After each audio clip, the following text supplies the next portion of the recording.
Hello dear students, welcome to Kataria pharmacy. So students, कैसे हैं आप सभी? आई होप सभी ठीक होंगे, सभी की स्टडी अच्छी चल रही होगी। तो आज का हमारा सेकंड लेक्चर होने वाला है biostatics B pharma 8th semester.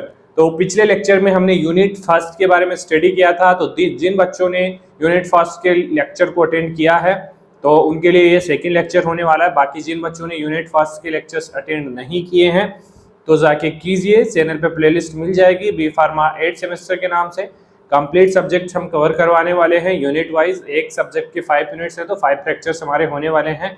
देखिए, इस लेक्चर से आप लोगों को काफी मदद मिलने वाली है क्योंकि बायोस्टैटिक्स ऐसा सब्जेक्ट है क्योंकि ये बी फार्मा 8 सेमेस्टर के अंदर एक ही ऐसा सब्जेक्ट है जिसमें बच्चों को काफी दिक्कत आती है।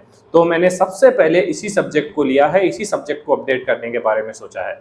तो जैसा कि आप सभी जानते हैं कि हम इसके अंदर कंप्लीट यूनिट के बारे में देखने वाले हैं। तो चलिए स्टार्ट करते हैं। अगर चैनल पे न्यू है तो चैनल को सब्सक्राइब जरूर कर ले। यहाँ पे फार्मा कॉम्पिटिटिव एग्जाम्स के साथ साथ सेमेस्टर की तैयारी भी बहुत आसान तरीके से होती है। तो बी फार्मा पास आउट होते हैं तो आप अगर जीपेट की प्रिपरेशन करते हैं या फिर अदर किसी फार्मा कॉम्पिटिटिव एग्जाम्स की तैयारी करते हैं, उसकी तैयारी भी हमारे चैनल के ऊपर होती है। तो आपके लिए काफ़ी बेनिफिशियल ये होने वाला है, तो हमारे चैनल को आप ज्वाइन कर सकते हैं। चलिए स्टार्ट करते हैं। आज का हमारा यूनिट सेकंड होने वाला। सबसे पहले हम यूनिट सेकंड का सिलेबस देख लेते हैं। सिलेबस क्या क्या हमें स्टडी करना होता है इसके अंदर। तो फर्स्ट टॉपिक है रिग्रेशन हमें स्टडी करना है इसके अंदर। और सेकंड है प्रोबेबिलिटी और थर्ड है यहाँ पे parametric test, probability and regression. 3 chapters इसके अंदर दिए हुए हैं। तो 3 जो चैप्टर्स हैं उन सभी को हम देखने वाले हैं। तो रिग्रेशन देखिए बेसिकली एक स्टैटिस्टिकल टेक्निक होती है जो बेसिकली जो वेरिएबल्स होते हैं, डिपेंडेंट वेरिएबल और इंडिपेंडेंट वेरिएबल्स होते हैं, उनके बीच में जो रिलेशन होता है उसको समझाने में मदद करता है। बाकी हम देख लेते हैं आगे। चलिए स्टार्ट करते हैं। लेक्चर में एंड तक जरूर बने रहना बेटा, क्योंकि ये एक सा सब्जेक्ट है, एक बार समझना बहुत जरूरी है। बाकी नोट्स हमारे मिल जाएंगे, उसके लिए लास्ट में आपको इन्फॉर्मेशन मिल जाएगी। बाकी टेलीग्राम ग्रुप ज्वाइन कर लीजिए, वहां से आपको नोट्स इसके अवेलेबल हो जाएंगे अभी फिलहाल। चलिए रिग्रेशन। तो रिग्रेशन सबसे पहले इसका इंट्रोडक्शन हम देख लेते हैं। Regression is a statistical technique to determine the relationship between, मतलब एक स्टैटिस्टिकल टेक्निक होती है ये। इसमें डिटरमाइन किया जाता है रिलेशनशिप बिटवीन डिपेंडेबल वेरिएबल और इंडिपेंडेंट वेरिएबल। डिपेंडेंट वेरिएबल और इंडिपेंडेंट वेरिएबल का मतलब क्या है? सीधा सीधा मतलब है, मान लीजिए कोई हमारी मेडिसिन है, टेबलेट है, तो उसका एब्जॉर्प्शन हमें चेक करना है। एब्जॉर्प्शन चेक करना है कि इतने टाइम पे इतना एब्जॉर्ब हो गई है हमारी ड्रग। तो एब्जॉर्प्शन क्या है? एब्जॉर्प्शन क्या है वहां पे हमारा? एब्जॉर्प्शन है वहां पे हमारा डिपेंडेंट वेरिएबल, और जो टाइम लग रहा है वो है हमारा इंडिपेंडेंट वेरिएबल। तो इस हिसाब से आप समझ गए होंगे हमारा रिग्रेशन का जो डेफिनेशन होने वाला है। Regression is a statistical technique to determine relationship between dependent variable, जिसको y से डिनोट करेंगे, एंड वन और मोर इंडिपेंडेंट वेरिएबल। तो इसके अकॉर्डिंग जैसे अगर वन इंडिपेंडेंट वेरिएबल होगा तो वो हमारा सिंपल लीनियर रिग्रेशन होगा। अगर वन या मोर इंडिपेंडेंट वेरिएबल होंगे, जैसे टाइम भी आ गया, टेम्परेचर भी आ गया और कंसंट्रेशन वगैरह और चीजें अगर एक साथ आ गई, तो वहां पे हमारा इंडिपेंडेंट वेरिएबल हो जाएगा और ये हमारा मल्टीपल रिग्रेशन उसको बोलेंगे। तो ये डेफिनेशन इंपॉर्टेंट है, याद कर लेना है इसको। It is used to predict value and analyse trend. Values को प्रेडिक्ट करने के लिए रिग्रेशन का यूज किया जाता है। मान लीजिए कि हमें ड्रग का जो कितना एब्जॉर्ब हो रहा है, ड्रग की प्लाज्मा कंसंट्रेशन क्या है, उसको आइडेंटिफाई करने के लिए, ड्रग को ऑप्टिमाइज करने के लिए रिग्रेशन स्टैटिस्टिकल टेक्निक का यूज किया जाता है बेटा। आई होप इसकी डेफिनेशन आपको समझ में आ गई होगी। टाइप्स की बात करें तो रिग्रेशन 2 टाइप के होते हैं। Simple linear regression, basically one independent variable इसके अंदर होगा, जैसे कि टाइम, यहाँ पे भी एक एग्जांपल दिया था, टाइम यहाँ पे सिंगल है तो ये हमारा वन इंडिपेंडेंट वेरिएबल हो गया, सिंपल हो गया। और मल्टीपल रिग्रेशन की बात करें तो मोर देन वन इंडिपेंडेंट वेरिएबल, मतलब टाइम के साथ साथ टेम्परेचर भी होगा और भी काफी फैक्टर्स इसके साथ होंगे, मतलब कि मोर देन वन होने वाला है। तो ये टाइप्स हैं, बाकी सारी डिटेल आपको नोट्स में मिल जाएगी। यहाँ पे हम सिर्फ आपको समझा रहे हैं कि रिग्रेशन एक्चुअली होता क्या है, क्योंकि समझ में आ गया तो सारी चीजें कवर हो जाएगी। जब नोट्स स्टडी करोगे तो सारी चीजें आपको रिमेंबर होगी, तो अच्छे से याद हो जाएगा और एग्जाम के अंदर अच्छे से रिप्रेजेंट करते हैं। चलिए दो मेथड्स यूज करते हैं बेसिकली रिग्रेशंस के अंदर। फर्स्ट है curve fitting method by least square. तो लीस्ट स्क्वायर मेथड का यूज किया जाता है। क्या पर्पस होता है इसका? The find the best fitting curve और लाइन। बेस्ट जो फिटिंग कर्व है कि किस तरीके से जो पैरामीटर दिया गया है, वेरिएबल्स दिए गए हैं, उनको आइडेंटिफाई कर सके, और जो ड्रग है उसकी जो स्टेबिलिटी है उसको ऑप्टिमाइज कर सके। तो दो इंडिपेंडेंट और डिपेंडेंट वेरिएबल्स के बेसिस पे। तो देखिए, to find the best fitting curve और line through a scatter of data point by minimising the sum of square of vertical deviations. कैसे? इसको बेसिकली जो डेविएशंस होते हैं, जो एरर्स होते हैं ना, उनको मिनिमाइज करके यहाँ पे हमारा जो रिजल्ट है वो निकाला जाता है बाय यूजिंग फिटिंग कर्व्स। इसके लिए दो इक्वेशंस यूज होती हैं। सबसे पहले देखिए, ऑब्जेक्टिव में मिनिमाइज द एक्सप्रेशन, जैसे जो रिजल्ट होगा, एरर होगा, उसको मिनिमाइज किया जाता है इसके अंदर। एक्चुअली यहाँ पे देखिए वाई आई हमारा एक्चुअल वैल्यू है और वाई डैश जो होता है वो predict value from the regression equation से लिया गया है। तो ये कर्व फिटिंग मेथड का फॉर्मूला है। यहाँ से जो हमारा रिग्रेशन वैल्यू होता है वो पुटअप करके यहाँ पे वैल्यू निकाली जाती है और चेक किया जाता है डाटा को। चलिए, fitting the lines, two type की फिटिंग लाइन है, वाई और एक्स। तो देखिए वाई क्या है यहाँ पे हमारा, अभी हमने पीछे देखा था फिटिंग द लाइंस में देखेंगे तो वाई क्या है यहाँ पे हमारा डिपेंडेंट वेरिएबल होगा। तो डिपेंडेंट वेरिएबल ओनली वन होता है, और एक्स हमारा यहाँ पे होने वाला है इंडिपेंडेंट वेरिएबल। जो सिंपल के अंदर तो ओनली वन होगा, और जो मल्टीपल रिग्रेशन होगा उसके अंदर मोर देन वन होगा। तो यहाँ पे देखिए y हमारा डिपेंडेंट वेरिएबल हो गया और x हमारा इंडिपेंडेंट वेरिएबल हो गया। a हमारा इंटरसेप्ट हो गया और b स्लोप हो गया, जो ग्राफ रिप्रेजेंट होगा। तो बेसिकली ये इसका फॉर्मूला है फिटिंग द लाइंस का। यहाँ से b की वैल्यू और a की वैल्यू हम निकाल लेंगे, वो आपको एग्जाम्पल से समझ में आएगा। तो एग्जाम्पल्स भी आपको मिल जाएंगे। यहाँ पे हम डेरिवेशंस नहीं रिप्रेजेंट कर रहे हैं, नोट्स के अंदर कंप्लीट आपको डेरिवेशन भी मिलेगा बेटा। तो देखिए यहाँ पे हमारा एग्जाम्पल देखिए इसका फिटिंग द लाइंस का, ड्रग एब्जॉर्प्शन वर्सेस टाइम। तो यहाँ पे एब्जॉर्प्शन मतलब हमारा यहाँ पे इसका क्या देखना है, प्लाज्मा कंसंट्रेशन कितना है, एब्जॉर्प्शन वर्सेस टाइम मतलब कितने टाइम पे कितना प्लाज्मा कंसंट्रेशन रह रहा है। तो फिटिंग द लाइन बिटवीन यहाँ पे y की वैल्यू हमारी प्लाज्मा ड्रग कंसंट्रेशन होने वाली है और टाइम हमारा इंडिपेंडेंट वेरिएबल होने वाला है, तो जो x की वैल्यू होने वाली है। To determine the absorption rate of drug, जिससे ड्रग की एब्जॉर्प्शन रेट डिटरमाइन कर ली जाएगी। देखिए इन चीज़ों को एक बार बार बार देखेंगे आप, तभी ये पॉइंट समझ में आएंगे, क्योंकि बी फार्मा स्टूडेंट्स के लिए सब्जेक्ट समझना बहुत ही हार्ड हो जाता है। तो चलिए नेक्स्ट देखते हैं। यही सेम है, यहाँ पे x की वैल्यू निकालनी है, फिटिंग द वैल्यू सेम चीजें होगी, यहाँ पे सेम फॉर्मूलाज यूज होंगे। और यहाँ पे देखिए x इज डिपेंडेंट वेरिएबल है और y is the independent variable. तो यहाँ से सेम फॉर्मूला यूज करके हम निकाल लेंगे x की वैल्यू। वहां पे हमें y जो हमारा क्या था डिपेंडेंट वेरिएबल और x यहाँ पे डिपेंडेंट वेरिएबल, सॉरी उल्टा बोल दिया मैंने, y वहां पे हमारा डिपेंडेंट वेरिएबल था वो निकालना था, यहाँ पे हमें इंडिपेंडेंट वेरिएबल की वैल्यू निकालनी है। तो एग्जांपल देखिए, बेक कैलकुलेशन ऑफ डोज, एक एग्जांपल है। प्रेडिक्टिंग द डोज x कितनी है, needed to achieve target concentration, मतलब कितनी डोज की रिक्वायरमेंट पड़ेगी कि जो टारगेट कंसंट्रेशन है वो अचीव हो जाए। तो डोज हमारी यहाँ पे क्या है, x है, तो वो डिपेंडेंट होगी, तो उसको चेक यहाँ पे किया जाएगा। ये है fitting the lines x equals to a plus by।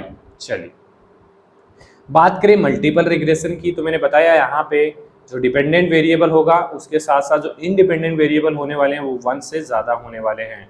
तो use when more than one independent variable influence the dependent variables को अफेक्ट करें। जैसे कि इसका जनरल इक्वेशन है y equals to a plus b1 x1 plus b2 x2 plus b3 x2। ये हमारे independent variables होने वाले हैं, कितने भी हो सकते हैं। वेयर यहाँ पे y हमारा डिपेंडेंट वेरिएबल है, जैसे कि ड्रग रिलीज और x1 x2 से xn तक हमारा इंडिपेंडेंट वेरिएबल होगा, जैसे कि पॉलीमर टाइप, स्टीयरिंग स्पीड क्या है, टेम्परेचर क्या है, टाइम क्या है, ये सब कुछ हमारा इंडिपेंडेंट होगा। तो b1 b2 यहाँ पे हमारा पार्शियल रिग्रेशन कोफिशिएंट होने वाला है। तो चलिए ये हमारा मल्टीपल रिग्रेशन होगा। इस फॉर्मूला की मदद से इजीली आप आइडेंटिफाई, इनमें ज्यादा इक्वेशंस नहीं पूछी जाएगी। जो हमारा यूनिट फर्स्ट था वहां से इक्वेशन डेरिवेशन आ सकता है, बाकी मल्टीपल रिग्रेशंस और रिग्रेशन से कोई भी इक्वेशन नहीं पूछा जाने वाला आप लोगों को। चलिए एग्जांपल की बात करें तो जैसे प्रेडिक्टिंग ड्रग रिलीज रेट जो डिपेंडेंट वेरिएबल वो हमें निकालना है, तो इसमें यहाँ पे इंडिपेंडेंट वेरिएबल हमारा पॉलीमर कंसंट्रेशन होगा, उसको x1 की जगह रख देंगे। स्टीयरिंग टाइम हमारा x2 हो गया, टेम्परेचर हमारा x3 होगा। Use the formulation optimisation, basically multiple regressions को और फॉर्मुलेशंस को ऑप्टिमाइज करने के लिए यूज किया जाता है ड्यूरिंग डेवलपमेंट ऑफ टेबलेट और नैनो पार्टिकल्स। तो ये हमारा रिग्रेशन कंप्लीट हो गया है। अब देखते हैं हम standard error of regression. Standard error of regression क्या है? स्टैंडर्ड एरर ऑफ रिग्रेशन की डेफिनेशन देखिए। सबसे पहले standard error of regression measure the average distance between our observe value and the regression line. Regression line क्या है? जो अभी हमने देखा लीस्ट स्क्वायर मेथड से हम निकाल रहे थे वो, और एवरेज डिस्टेंस क्या है जो वैल्यू ऑब्जर्व हुई है उसके बीच में, उसको निकाला जाता है। उसको बोलते हैं स्टैंडर्ड एरर ऑफ रिग्रेशन, कि कितना नजदीक है हमारा रिजल्ट। जितना ज्यादा पास में होगा उतना ही एरर कम होगा, जितना ज्यादा दूर होगा वो एरर बढ़ता जाएगा। फॉर्मूला कौन सा यूज होता है स्टैंडर्ड एरर ऑफ रिग्रेशन के अंदर?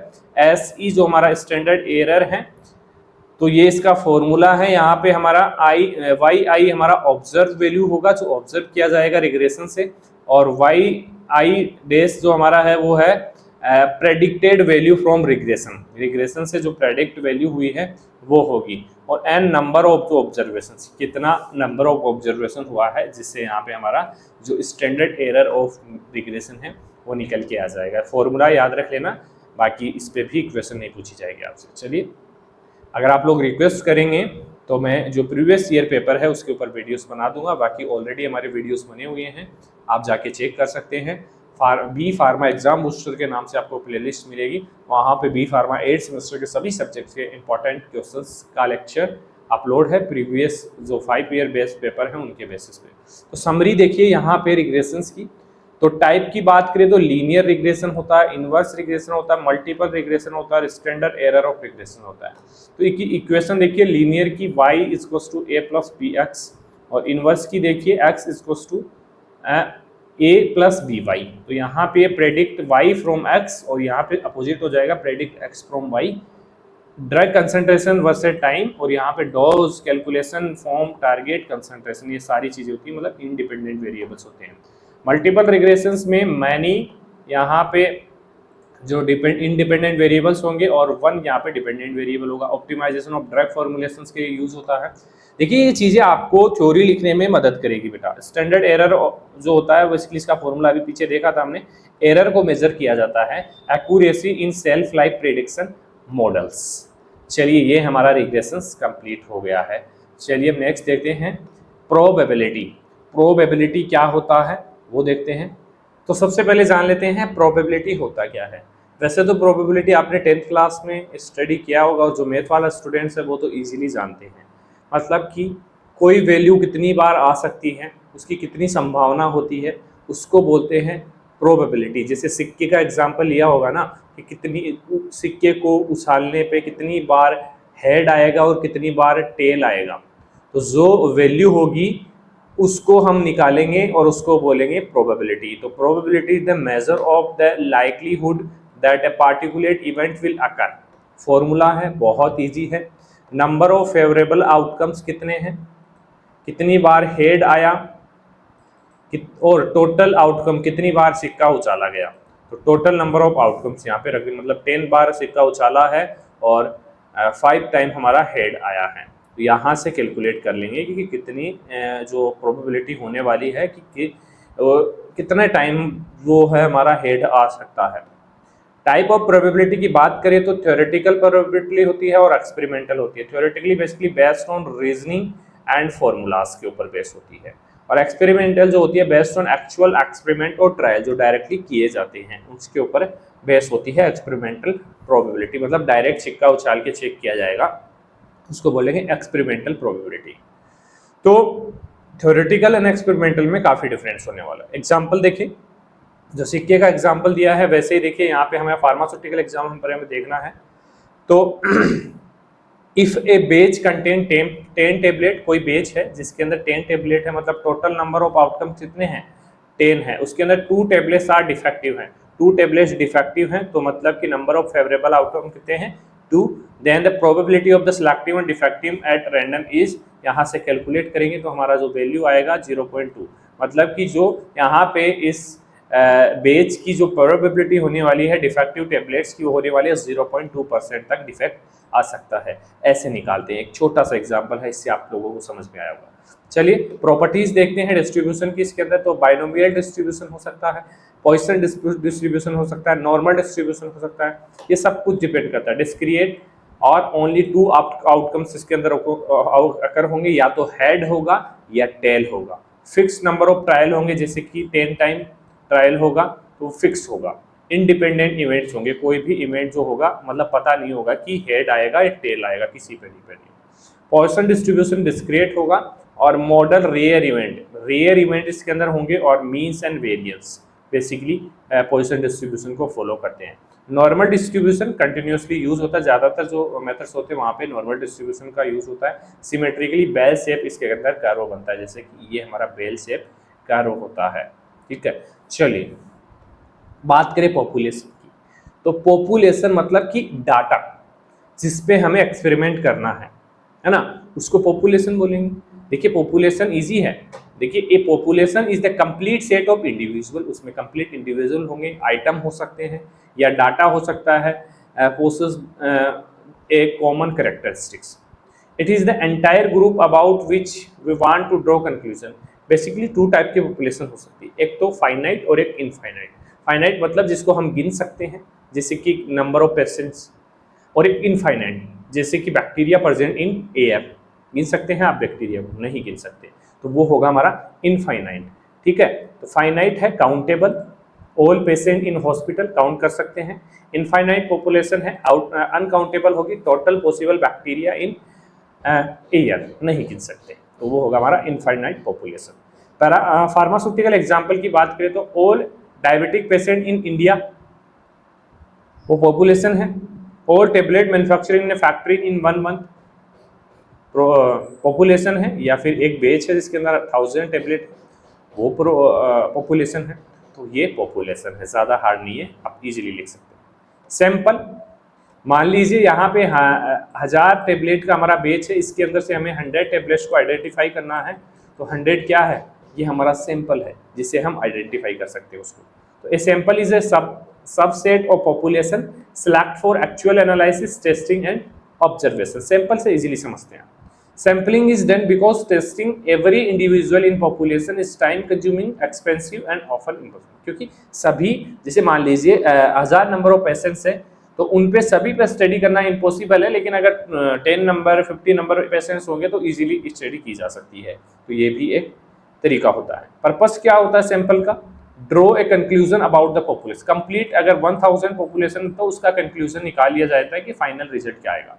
To make interference without testing और एंटायर पॉपुलेशन, सभी जो पॉपुलेशन होती है कंप्लीट पॉपुलेशन के ऊपर टेस्टिंग नहीं करनी पड़ती है। फार्मास्यूटिकल एग्जांपल देखिए, 100 tablet select randomly for a batch of 10,000 tablet, वो हमारा सैंपल होगा। 50 patient selected from A population of 5000 for a clinical trial, तो ये हमारा 50 हमारा यहाँ पे सैंपल होगा, इजीली समझ जाएंगे आप। चलिए नेक्स्ट देखते हैं लार्ज सैंपल। तो लार्ज सैंपल क्या होता है, एक वैल्यू फिक्स होती है, जैसे कि नंबर ऑफ जो सैंपल है हमारा वो 30 से ज़्यादा होगा तो हमारा लार्ज सैंपल होगा, और 30 से कम होगा तो हमारा वो स्मॉल सैंपल होगा। तो वही है large sample is a sample is considered large when the number of observations is greater than 30 number of observations. Characterise by more reliable and accurate होगा, क्योंकि जितना ज़्यादा सैंपल होगा उतना ही एक्यूरेट होगा। सेंट्रल लिमिट थ्योरम अप्लाई हो जाएगा। Normal distribution method can be use होगा इसके अंदर। फार्मास्यूटिकल एग्जांपल की बात करें तो testing disintegration time of 100 tablet from the population, क्योंकि ये 30 टाइम से ज़्यादा हो गया है, तो इजीली एक्यूरेटली हमारा रिजल्ट यहाँ पे आने वाला है। अब बात करते हैं स्मॉल सैंपल की, तो अपोजिट हो जाएगा, लेस देन 30 आउटकम्स यहाँ पे होने वाला है। Sample considered small when the number of observation is 30 और लेस। कैरेक्टराइज मोर वेरिएबिलिटी इसके अंदर आ सकती है। Require T distribution for analysis और लेस स्टैटिस्टिकल पावर इसके अंदर होने वाली, एक्यूरेट डाटा मिलने के चांसेस कम हो जाएंगे। फार्मास्यूटिकल एग्जांपल की बात करें तो measuring blood glucose level in only 20 patients receiving a new anti diabetic drug. देखिए, एक तो 5000 पेशेंट्स है, उसमें से 100 पे ही चेक किया जाए और एक 20 पे ही चेक किया जाए, तो फर्क तो आएगा ना रिजल्ट के अंदर, 100% आएगा। चलिए, यही चीज है। नेक्स्ट देखते हैं हाइपोथेसिस। तो हाइपोथेसिस क्या होता है? अजम्पशन, अनुमान लगाना कि एक चीज के, एक बात के दो पहलू हो सकते हैं। मान लीजिए कोई मेडिसिन हम किसी पेशेंट को देते हैं, तो क्या दो चीज आप समझ सकते हैं, या तो वो मेडिसिन काम करेगी या फिर वो काम नहीं करेगी, तो इसको बोलते हैं हाइपोथेसिस। इसके बेसिस पे हाइपोथेसिस 2 टाइप में डिवाइड होता है, न्यूल हाइपोथेसिस और एक होता है हमारा अल्टरनेटिव हाइपोथेसिस। तो इन दोनों के बारे में हम देखेंगे और हमारा हाइपोथेसिस आपको समझ में आ जाएगा। चलिए, सबसे पहले हम डेफिनेशन इसकी देख लेते हैं, क्योंकि इंग्लिश के अंदर भी डेफिनेशन आपको आनी चाहिए बेटा। ए हाइपोथेसिस इज अजम्पशन, मतलब कि अनुमान लगाया जाता है, और स्टेटमेंट होता है made about a population parameter that we want to test using sample data, और उसको टेस्ट किया जाता है किससे? सैंपल डाटा का यूज करके। तो टाइप ऑफ हाइपोथेसिस की बात करें तो न्यूल हाइपोथेसिस होता है, जिसका मतलब कि हमारा जो टेबलेट है वो प्रॉपर्ली काम कर रहा है, उसके अंदर कोई भी हाइपोथेसिस नहीं है। इट इज डिफॉल्ट और ओरिजिनल अजम्पशन होगा। ओरिजिनल मतलब कि कोई टेबलेट 50 mg उसके अंदर कंटेंट है मेडिसिन, तो वो एक्चुअल में भी 50% है, तो मतलब यहाँ पे ये न्यूल हाइपोथेसिस होगा, इसमें कोई भी डिफरेंस नहीं है। State that there is no difference और नो इफेक्ट, कोई भी इफेक्ट ना तो कम है ना ज्यादा है, सेम चीजें हैं, ओरिजिनल, वो न्यूल हाइपोथेसिस होता है। एम होता है इसका, the aim of hypothesis testing is usually reject the null hypothesis if evidence suggest otherwise.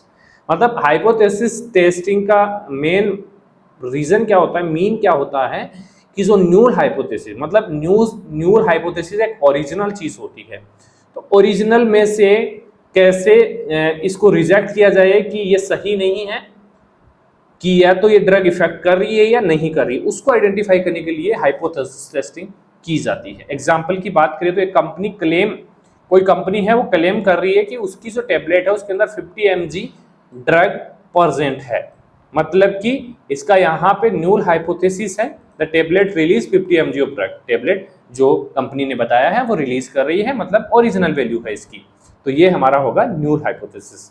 इस चीज से आई होप आप समझ गए होंगे। चलिए आगे देखते हैं अल्टरनेटिव हाइपोथेसिस, मतलब H1 से डिनोट करते हैं इसको। It is the opposite of न्यूल hypothesis.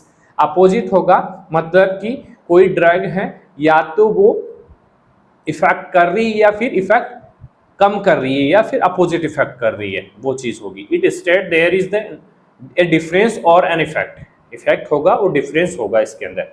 If the null hypothesis is reject, अगर न्यूल हाइपोथेसिस, मतलब कब पॉसिबल होगा अल्टरनेटिव, जब न्यूल हाइपोथेसिस रिजेक्ट हो जाएगा। We accept the alternative hypothesis, इसको एक्सेप्ट कर लेंगे क्योंकि या तो इफेक्ट होगा या कम हो जाएगा, मतलब इफेक्ट होगा या फिर नहीं होगा, वहां पे हो रहा था प्रॉपर तरीके से।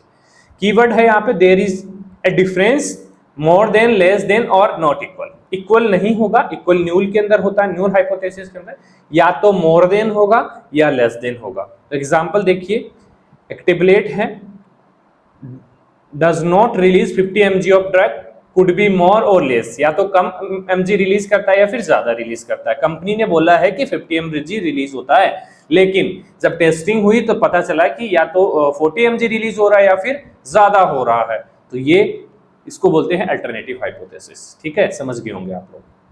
कोई डाउट है तो बाकी डिटेल्ड में हमारे नोट्स में आपको मिल जाएगा। तो नोट्स परचेज करने के लिए आपको या तो टेलीग्राम ग्रुप पे जाना पड़ेगा, अभी हमारी ऐप लॉन्च नहीं हुई है, तब तक आपको टेलीग्राम ग्रुप से ही ये नोट्स प्रोवाइड होंगे। जल्द ही हमारी ऐप लॉन्च हो जाएगी तो हमको ये आपको ऐप पे ही मिल जाएंगे। चलिए स्टेप्स की बात करते हैं, कौन कौन से स्टेप्स यूज करते हैं हाइपोथेसिस टेस्टिंग के अंदर। स्टेट न्यूल हाइपोथेसिस और अल्टरनेटिव दोनों को चेक किया जाएगा। सेट सिग्निफिकेंस लेवल, एक सिग्निफिकेंस लेवल सेट किया जाएगा कि इससे ऊपर नीचे डाटा होगा तब हमारा अल्टरनेटिव हाइपोथेसिस होगा। चूज द टेस्ट, स्टैटिस्टिक्स को चूज करेंगे कि डाटा क्या है, calculate the test value, calculate करेंगे, उसके बाद डिसीजन बनाएंगे कि जो वैल्यू है वो क्या आई है, लेस देन सिग्निफिकेंट जो लेवल है, मतलब कि 50% है, इससे कम आया है तो वो रिजेक्ट होगा। और if p value is more than fail to reject, वो चीज मैंने आपको स्टार्टिंग में समझा दी है, ये डिसीजन बनाया जाएगा। चलिए एग्जाम्पल देखते हैं, एग्जाम्पल से सारी चीजें समझ में आ जाएगी। तो फर्स्ट एग्जाम्पल देखिए, एक generic drug company claim their paracetamol tablet has no difference in efficacy compare to brand. कोई कंपनी है, उस जेनरिक मेडिसिन बनाती है पैरासिटामोल, वो बोलती है कि हमारी मेडिसिन के अंदर इसकी एफिकेसी में कोई भी डिफरेंस नहीं है, सेम चीजें जो हम प्रोवाइड कर रहे हैं वो ही मिलने वाली है। तो अगर इसमें देखिए नो डिफरेंस, कोई डिफरेंस नहीं आएगा एफिकेसी के अंदर, μ1 μ2 इक्वल्स टू होंगे तो हमारा न्यूल हाइपोथेसिस होगा। अगर डिफरेंस हो गया, there is a difference in efficacy, तो हमारा यहाँ पे अल्टरनेटिव हाइपोथेसिस हो गया। इजीली आइडेंटिफाई कर सकते हैं, ज्यादा हार्ड नहीं है, तो थोड़ा सा अंदर जाइए चीजों के, समझ में आ जाएगी। एग्जाम्पल 2 देखिए, testing and new coating method if see increase disintegration time. तो देखिए अगर method does not increase disintegration time तो हमारा न्यूल हो जाएगा, अगर मेथड इंक्रीज करता है डिसइंटीग्रेशन टाइम को तो हमारा न्यूल नहीं अल्टरनेटिव हाइपोथेसिस होगा। तो ये एग्जांपल्स हैं, ऐसे एग्जांपल इजीली लिख सकते हैं। चलिए सैंपलिंग अभी स्टार्टिंग में हमने बताया था, प्रोबेबिलिटी के अंदर वही चीज है। सैंपल क्यों रिक्वायर्ड होता है, डेफिनेशन देखिए, sampling is the process of selecting a substance of individual और observation from a longer population. कोई लॉन्ग पॉपुलेशन, वहां से हम छोटा सा अमाउंट उठाएंगे और उसके ऊपर टेस्टिंग की जाएगी जिससे एस्टिमेट कर सके characteristics of whole population, complete population के लिए। वाई सैंपलिंग क्यों करते हैं, जिससे टाइम सेव हो सके, कॉस्ट सेव हो सके, रिसोर्स सेव हो सके, क्योंकि सभी पॉपुलेशन पे काम करेंगे तो टाइम भी ज्यादा लगेगा और रिसोर्स भी ज्यादा रिक्वायर्ड होंगे। अलाउ फॉर फास्टर डिसीजन, और डिसीजन भी फास्ट आएगा। Useful when studying the entire population is empirical और, ठीक है, समझ गए होंगे। सैंपलिंग अभी बताया मैंने, सारी चीजें पहले भी बताई है और फिर से बता दी। एग्जांपल देखिए, testing the dissolution rate of tablet only a sample. कोई बेच है, उसमें हमें डिसोल्यूशन रेट चेक करना है तो हम 10 टेबलेट पे चेक कर देंगे, जरूरी नहीं है कि 1000 टेबलेट्स पे चेक करेंगे, नहीं तो 1000 टेबलेट्स वेट्स भी जाएगी, टाइम भी जाएगा, कॉस्ट भी जाएगी हमारी। From A batch is tested not all, तो ये एक सैंपलिंग है। नेक्स्ट है एसेंस ऑफ सैंपलिंग, क्या है, इंपॉर्टेंस क्या है। Ensure representative data, facilitate statistical analysis, help in quality control and regulatory compliance, crucial for bioequivalence and clinical trial and product testing के लिए यूज होता है। फार्मा रिवेलेंस बात करें तो sampling is stability studies, selecting unit eight interval, sampling is stability testing for parental preparation. मतलब सभी जगह सैंपलिंग की बहुत ज्यादा रिक्वायरमेंट पड़ती है, क्योंकि प्रॉपर टेस्टिंग के बाद ही हमारी मेडिसिन मार्केट के अंदर आती है, तो क्वालिटी वगैरह चेक करने के लिए सैंपलिंग की जरूरत पड़ती रहती है बेटा। तो ये हमारा हाइपोथेसिस हो गया। अब बात करते हैं टाइप ऑफ सैंपलिंग्स की। A probability sampling, each unit has now chance of selections। देखिए sample random sampling, simple random sampling, यहाँ पे क्या होता है, इक्वल चांस पर यूनिट। यहाँ पे प्रोबेबिलिटी का फॉर्मूला अप्लाई किया जाएगा कि सभी सैंपल में इक्वल चांस होगा कि कोई भी चीज उठा सकते हैं। जैसे कि drawing lot of 20 tablet from 2000, मतलब 200 टेबलेट्स हैं, वहां से 20 टेबलेट्स उठा लेंगे डायरेक्टली, बिना कुछ देखे हुए ऐसे ही उठा लेंगे, तो वो सैंपल रैंडम सैंपलिंग हो गया। और सिस्टमिक सैंपलिंग में सिलेक्टिंग एवरी के यूनिट, मतलब एवरी 10th टेबलेट, मतलब कि यहाँ पे 200 टेबलेट है, यहाँ पे एवरी जो 10 नंबर पे आएगी ना उस टेबलेट को उठाएंगे, तो ये भी हो सकता है। Stratified sampling, dividing population into groups and then sampling, group के अंदर डिवाइड करेंगे, 1 ग्रुप, 2 ग्रुप, 3 ग्रुप, 4 ग्रुप, तो grouping tablet by weight range and sampling, उसके बाद कोई भी ग्रुप उठा लिया जाएगा। क्लस्टर सैंपलिंग में क्या होगा, dividing population into cluster, sampling entire cluster, selecting certain hospital for clinical trial patients, कोई भी एक सिलेक्टिव हॉस्पिटल ट्रैक करेंगे और वहां से सैंपल उठा लेंगे पेशेंट्स के क्लिनिकल ट्रायल के अंदर। तो ये है type of samplings. Types of error, तो एरर भी बेसिकली हाइपोथेसिस के अंदर होते हैं, जैसे कि टाइप फर्स्ट जो एरर होता है अल्फा एरर, वो बेसिकली रिजेक्ट ए ट्रू न्यूल हाइपोथेसिस। मतलब कि हमने बता दिया कि हमारी टेबलेट 50 mg है और 50 mg दे रही है, मतलब न्यूल हाइपोथेसिस है। लेकिन टाइप एरर में क्या है कि ये, मतलब कि एक एग्जांपल लीजिए, यहाँ पे एग्जांपल से समझ में आएगा। कंक्लूडिंग दैट जेनरिक ड्रग, मतलब कि ऐसे बोला जाता है, देखिए जेनरिक जो ड्रग होती है तो उनका इफेक्ट सेम होता है ब्रांडेड और के, लेकिन कुछ लोग क्या बोलते हैं कि जेनरिक ड्रग अलग होती है। तो ये हो गया type 1 error. Concluding that a generic drug is different from branded drugs, they are actually equivalent, जबकि ये इक्वल होते हैं लेकिन इनको कंपेयर किया जाता है, तो वो होगा हमारा type first error. Second implicated, इसकी बात करें तो unnecessary rejection of effective treatment, और मतलब बिना फालतू में ही जो इफेक्ट होता है उसको रिजेक्ट कर दिया जाता है, तो उसको बोलते हैं type first error. Type second error beta error, इसमें क्या होता है, failing to reject a false null hypothesis, false negative उसको बोलते हैं। Failing to reject a false null hypothesis, मतलब एग्जांपल देखिए, concluding that two drug are equivalent, मतलब टू ड्रग है ना, यहां पे एक्चुअल में न्यूल हाइपोथेसिस है, टू ड्रग है, दोनों का इफेक्ट्स अलग अलग है,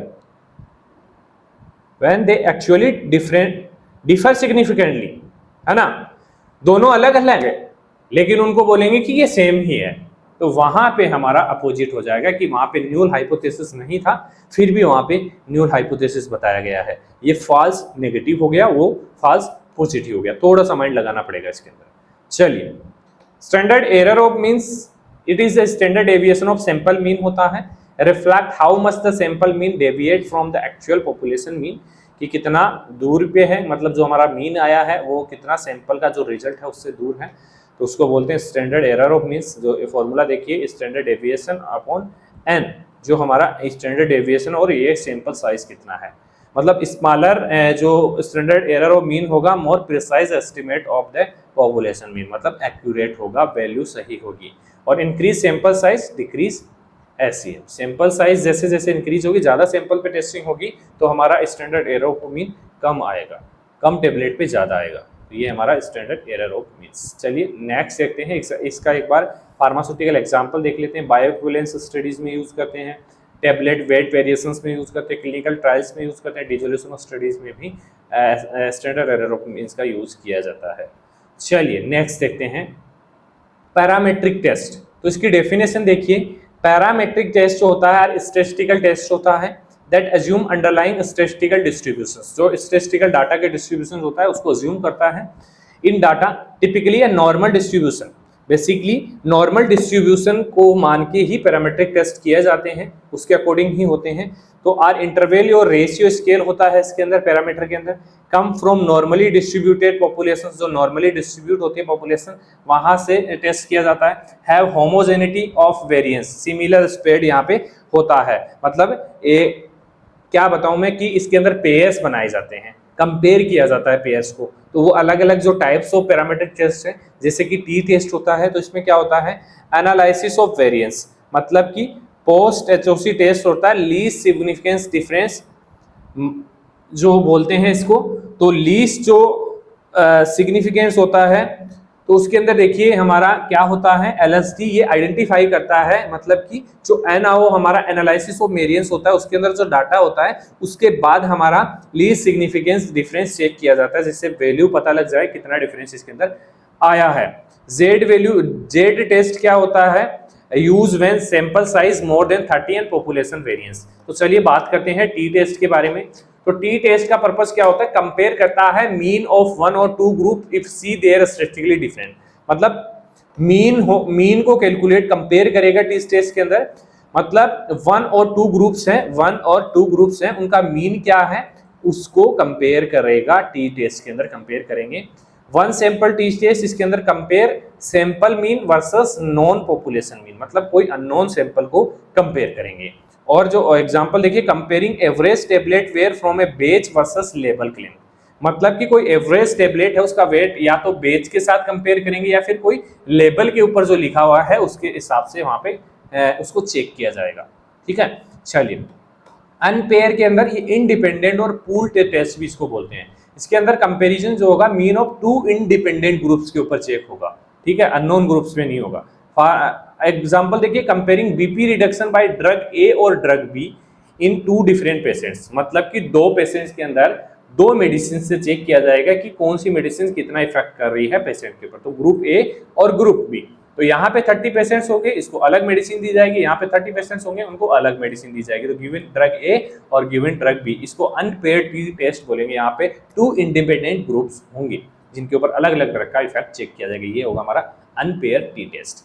पेयर टी टेस्ट, ये डिपेंडेंट टी टेस्ट होगा। यहाँ पे देखिए mean before and after in the same group, एक ही जो ग्रुप होगा उसके अंदर ये चीजें चेक होगी। तो यहाँ पे एग्जांपल देखिए, measuring blood glucose level before and after giving insulin, मतलब कि पहले चेक कर लिया, पहले इंसुलिन नहीं दिया, सेम ग्रुप है उसके अंदर पहले इंसुलिन नहीं दिया, पहले ग्लूकोज चेक कर लिया, उसके बाद इंसुलिन दिया, उसके बाद ग्लूकोज चेक कर लिया, तो एक ही ग्रुप के अंदर, इसको बोलते हैं pair T test. I hope ये आप समझ गए होंगे, before, pre treatment, after, post treatment, समझ गए होंगे आप।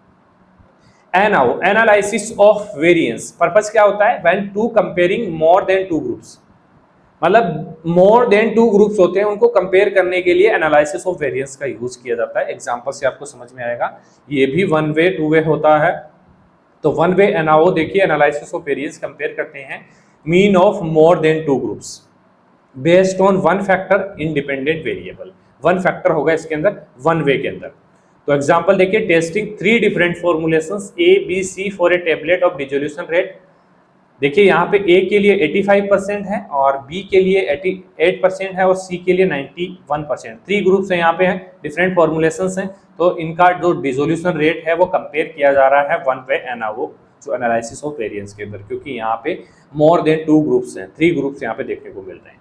चलिए, if P is less than 0.05 at least one group is significantly different, थोड़ा सा भी डिफरेंस आया तो वो अलग होगा, बाकी अगर आसपास है तो वो सेम होने वाले हैं। चलिए, टू वे में यहाँ पे इफेक्ट ऑफ टू फैक्टर और डिपेंडेंट वेरिएबल, 2 फैक्टर होंगे, वहां पे 1 फैक्टर था। स्टडिंग इफेक्ट को स्टडी किया जाए, जैसे type A and B, dose यहाँ पे लो एंड हाई हो सकता है ऑन ब्लड प्रेशर।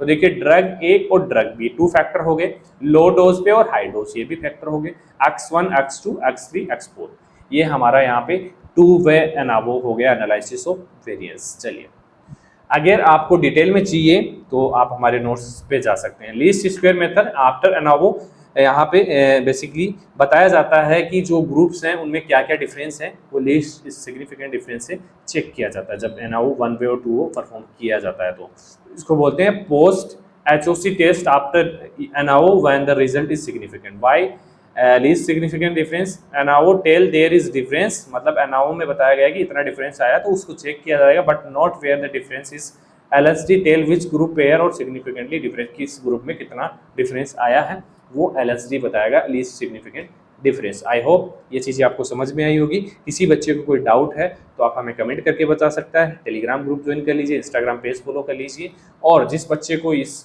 लेक्चर के और इस सब्जेक्ट के डिटेल नोट्स चाहिए तो आप हमारे ई नोट्स परचेज कर सकते हैं। बहुत ही इजी लैंग्वेज में ई नोट्स हमने तैयार किए हैं, अपडेटेड वर्जन है, पहले हमारे हैंड रिटन नोट्स थे उनको अपडेट किया है, तो बहुत इजी लैंग्वेज में अच्छे से अंडरस्टैंड आपको हो जाए, और मिनिमल प्राइस है, 99 रुपीज़ है। इसके लिए आप हमारे टेलीग्राम ग्रुप पे आप मैसेज कर सकते हैं, वहाँ से इसको परचेज कर सकते हैं। इसके साथ साथ कुछ दिनों में हमारी एप्लीकेशन पे भी अपलोड हो जाएगा, एप्लीकेशन अभी लॉन्च नहीं हुआ है, तो फिलहाल आप टेलीग्राम की मदद से आप इसको ले सकते हैं। चलिए, बहुत बहुत धन्यवाद आपका इस लेक्चर को देखने के लिए। मिलते हैं नेक्स्ट लेक्चर में। अगर आपका अच्छा सपोर्ट रहता है तो नेक्स्ट लेक्चर जल्द देखने को मिलेगा, क्योंकि आज हमारा सेकंड यूनिट है, फर्स्ट यूनिट कंप्लीट हो चुका है, थर्ड यूनिट पे आने वाला है, क्योंकि यही सब्जेक्ट है जिसमें सबसे ज्यादा बच्चों को दिक्कत आती है बी फार्मा 8 सेमेस्टर के अंदर। इस सब्जेक्ट को इजी बनाते हैं, उसके बाद बाकी सब्जेक्ट हम चुटकियों में हल कर लेंगे, उनमें किसी बच्चे को प्रॉब्लम नहीं आई, सभी सब्जेक्ट के बारे में हम स्टडी करेंगे अगर आपका सपोर्ट रहता है तो। चलिए, मिलते हैं नेक्स्ट लेक्चर में।